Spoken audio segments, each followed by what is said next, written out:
Kijana mmoja ambaye jina lake halijafahamika mara moja, anayefanya biashara ya kuuza karoti katika eneo la Tengeru mkoani Arusha, amefariki dunia wakati akiwa anaendesha pikipiki baada ya kuingia chini ya gari aina ya Scania, huku ikielezwa kwamba kijana huyo alikuwa anaendesha pikipiki hiyo kwa mwendo kasi baada ya kuinunua pikipiki hiyo hii leo kwa kiasi cha fedha shilingi milioni 1.8 katika eneo la Sanawari lililopo mkoani Arusha, ambapo inaelezwa kwamba alikuwa na wenzake wawili ambao walikuwa wanakimbizana kwa ajili ya kwenda kujipongeza katika eneo la Tengeru.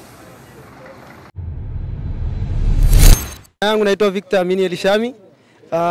Nilikuwa natokea upande wa juu. Wakati nakuja niliona guta ilikuwa inakatiza kwenye U-turn.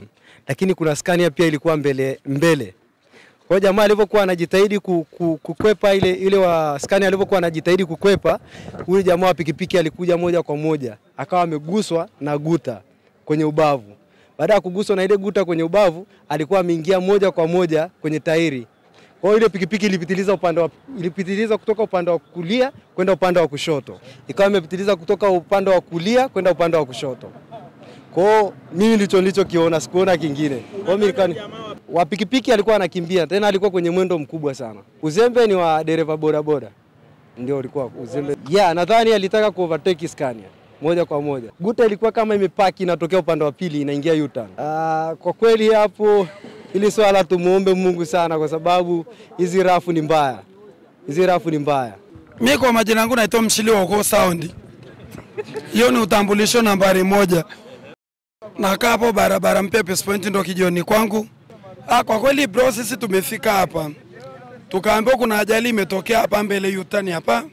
Sasa katika kufika hapo kijioni ndo tukaona pamejaa, pana foleni hapa, yani pana jamu hapa endeki bro. Kwa hiyo sasa tulivyokuja hapa tukakuta jamaa tayari ameshafanyaje, ameshagongwa na lori, ameanguka chini, pikipiki kwa kule. Ase kwa kweli bro, hiyo inawezekana ni uzembe, maana kwa sasa hivi jioni bro, mtu wa lori haizi kukuona.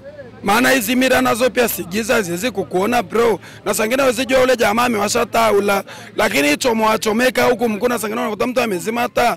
Ile pia nao ni hatari, na wezi kujua kama dereva tu alikuwa amelewa au hajalewa bro. Kwa hiyo pia hii kitu nao ni hatari. Umeona hiyo ni moja hiyo ni salamu mbalimbali. Hiyo ni salamu mbalimbali bro. Yani kama hapo hivi ni mtu anakuonyesha umahiri wake kwamba tayari anafanyaje, lakini tukirudi bro, hiyo ni shida nyingine, hatari bro. Na dereva boda bro hawasikii. Turudi kwenye line ya Mbona wewe saa nyingine unakimbizaga pikipiki vibaya na mno mpaka tu barabara unakukimbia? Kwani tunakuta nakimbiza nikiwa mwenyewe bro, alafu pili siko kwenye foleni. Lakini tukirudi Mandela, ngoja nikwambie kitu. Sijakata bro. Ile ni kwenye rough road, alafu mara nyingi kwani ni hapa lami. Ulishani kutaga mimi nimelalaga kwenye bike na nyosha hivi. Ni moja. Mimi kwenye mnazi siweza brother. Afu istoshe pia. Mimi bro na watoto mkuu siwezi fanya ujinga wanaofanya hao. So kwamba najitetea bro, ni hatari. Kwa sasa hivi Mandela jamaa akivunjika mguu anataka 500 kujitibu. Mkwalanga sasa hivi gharama ya operation ya mfupa ni shilingi milioni 1 mpaka na 500. Utauza bodi ngapi pale? Utauza bodi ngapi bro kajitibu mguu? Tani moja. Aise kusaga hilo ndo la kwangu bro, naomba nirudishe MC kwako. Unawashauri nini vijana?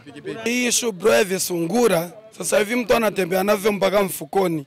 Na so gharama. Mtu sasa hivi akibanana mfukoni bro, kisungura yake 2000 alcohol 40, maisha yamefanyaje? Maisha yamesogea. Mimi labda wito wangu mkuu, machali waache kumwaga moto bro. Uwezi jua maana tumeonyeshwa kadi yake kweli hapo, lakini hatujui mwananchi ni wa wapi. Maana tumecheki plate number pale hivi ni tofauti kabisa. Angelikuwa labda ni mtu kwa Maretu, labda barabara mpya, Shangarai, Machumba, ingekuwa ni rahisi, maana sasa hivi wengi tuna note plate number. Sasa huyu jamaa hatumjui ni wa wapi. Wende kwa labda pengine ni Mosha Karoti wa Tengeru. Umeona? Kama hiyo. Umeona hiyo huko? Hiyo ni kitu, ni shida nyingine bro. Bro kama hiyo. Kwa hiyo ni kuambia kitu mzee hayo. Mimi ninavyohisi labda saa nyingine si dereva tu vitu vingine bro tunajitakia wenyewe, lakini mimi wito wangu mkuu watu tu angetii bro. Hapo Nkwaranga ni mambo za milioni 1.5 kutibu mguu. Kwa anatoka huku njia kutoka huku Sanawari njia kuja huku.